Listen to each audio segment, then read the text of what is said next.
FIFA আন্তর্জাতিক প্রীতি ম্যাচে আজ ভুটানের বিপক্ষে নামবে বাংলাদেশ। জাতীয় স্টেডিয়ামে ম্যাচ শুরু সন্ধ্যা ৭টায়। দেশের মাঠে অভিষেক হবে হামজা চৌধুরীর।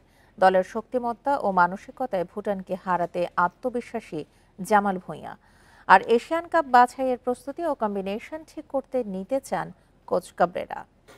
এই ঈদে জামা জুতো অ্যাক্সেসরিজের ডিসকাউন্ট। আমি প্রথমে দেখছি এত জার্নালিস্ট, তো আমার খুব ভালো লাগছে, বাট আমি জানি না, এটা কষ্ট লাগতেছে আপনারা নিচে বসতেছে। এক দশক পেরিয়েছে বাংলাদেশের হয়ে খেলছেন জামাল ভুঁইয়া, ক্যারিয়ারের পরন্ত বেলা।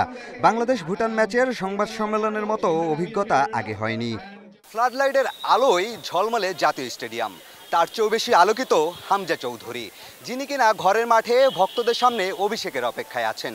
রোমাঞ্চ আছে ফাহমিদুল ইসলামকে নিয়েও। 10 জুন সিঙ্গাপুরের বিপক্ষে এশিয়ান কাপ বাছাইয়ের লড়াই এই মাঠে। তার আগে ভুটানের সঙ্গে প্রীতি ম্যাচ, কম্বিনেশন ঠিক করে নেওয়ার সুযোগ কাবরেরার জন্য।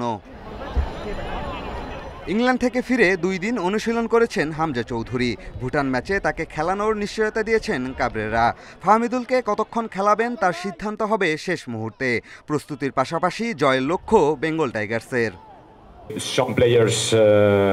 ঘরের মাঠে খেলা বেশ উত্তেজনাপূর্ণ পরিবেশ এবং বড় প্রত্যাশা সবার। এতদিন পর জাতীয় স্টেডিয়ামে 2টি ম্যাচ। সত্যি বলতে আমাদের প্রত্যাশা অনেক, সবাই জিততে চাই। সিচুয়েশন একটু ডিফারেন্ট এখন, কারণ লাস্ট টাইম যখন আমরা ভুটানের সাথে খেলছি, maximum player didn't play for 2-3 months. আর এখন লিগ মাত্র শেষ হয়েছে, সো সবাই ম্যাচ ফিট আছে। সো ডিফারেন্ট ইজ মানে ইটস এ ডিফারেন্ট সিনারিও এখন। হামজা ফাহমিদুলের পর লাল সবুজ ডেরায় যুক্ত হচ্ছেন সমিত সোম। এই দলকে দক্ষিণ এশিয়ার সেরা মেনে মাঠে নামবে ভুটান। প্রীতি ম্যাচ হলেও সর্বোচ্চ দিয়েই লড়বে সফরকারী দল। হামজার মতো ফুটবলারের বিপক্ষে খেলা সৌভাগ্যের। ঢাকার গরম আবহাওয়ার সাথে নতুন মাঠে খেলা আমাদের জন্য সহজ নয়। তারপরও ভালো ম্যাচ উপহার দিতে চাই, জয়ের লক্ষ্যে খেলতে চাই। সবশেষ দেখায় ভুটানের কাছে 1-0 গোলে হেরেছিল বাংলাদেশ। এবার জয় দিয়ে প্রতিশোধ ও জাতীয় স্টেডিয়ামে প্রত্যাবর্তন স্মরণীয় করতে মুখে লাল সবুজ। পিয়াস সাহা, ইন্ডিপেন্ডেন্ট নিউজ, ঢাকা।